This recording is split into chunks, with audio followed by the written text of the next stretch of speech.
Hello and welcome to my diary of fatherhood.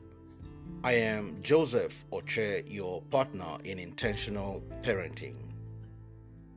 Thanks for stopping by.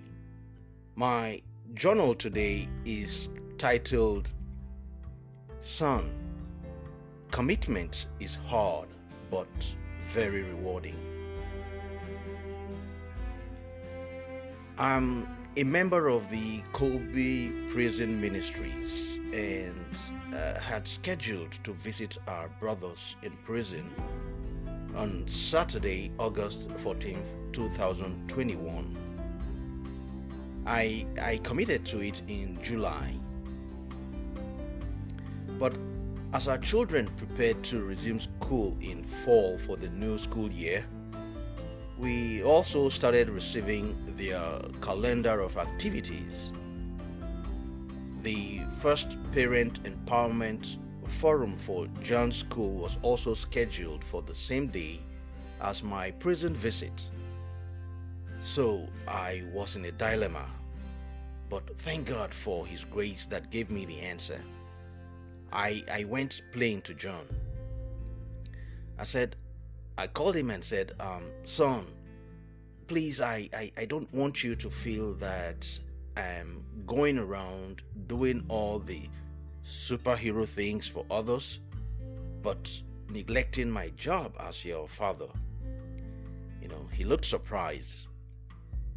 And I went on and said, I'm sorry, I won't be able to attend the parent empowerment meeting at your school this Saturday. And he asked why. And I said, I scheduled to visit the prison this Saturday. I volunteered for it before we received the notice for the parent meeting. Because of the COVID situation, only 2 people from our team are allowed to visit at a time. And the guys look forward to our visits and the talks we have with them. To some of them, we are the only people who visit them and are like the only family they have now. So they get crushed if we disappoint them by breaking our promise to visit. And I signed up for this visit long before we received the notice of this Parent Empowerment Forum. And he just went, oh. And I said, yeah. But fortunately, Mom is available to attend and can give me an update. And he said, it's okay, Dad, I understand. And I thanked him for understanding. Then there was a brief moment of silence just before we parted. And I said, son, commitment is hard but very rewarding. Then he nodded gently. Later on, as Deacon Bill, my teammate, and I drove to the prison unit, I told him about my conversation with John. And Deacon Bill agreed that it was a powerful example of commitment. As always, our brothers in white, that's how we referred to the inmates, they were very delighted with our visit, during which Deacon Bill shared my conversation with John. So one of them came up to me and said to thank John for sharing me with them, and asked me to tell him to do what he is supposed to do, everything he can to stay away from prison, okay? And so upon our return, I told John how we, Deacon Bill and I, and our brothers in white were blessed by our visit. And then I gave him his message from the brother who sent me. And he just kept twinkling. He was just smiling. And he said, Dad, I'm glad that you went. And I said, thank you for understanding. I am too. And you made it easy for me to redeem my words, my promise to the guys.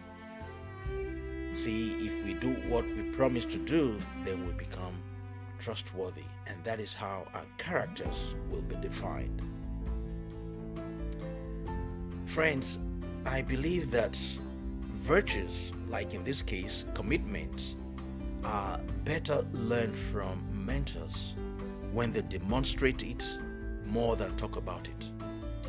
So, applying our virtues in real time makes it practicable for our mentees, in this case my son John, to adopt. See, I don't remember my father sitting me down to say, "Today I'm going to teach you about trustworthiness, decency, goodness, dignity, nobility, integrity, etc." However, I learned several wisdom nuggets from him through his behavior, his exposure, my exposure to his substance, and the stories that he shared with me. Another example of impactful teaching was during a program in which I took French as an elective course. See, our professor did not dedicate a lesson to teaching us numbers in French. I think it would have been very boring. He was very intentional about his teaching style. Our professor taught us our numbers in French as we flipped through the pages of our textbook as we read it. It was so practical, it was fun and without stress, and we actually looked forward to learning. See, the impact of his teaching style lasts on, and this is basically what I have tried to do with my son today. So, fellow parents, let us commit to modeling the virtues we want our children to learn more than lecturing them about it.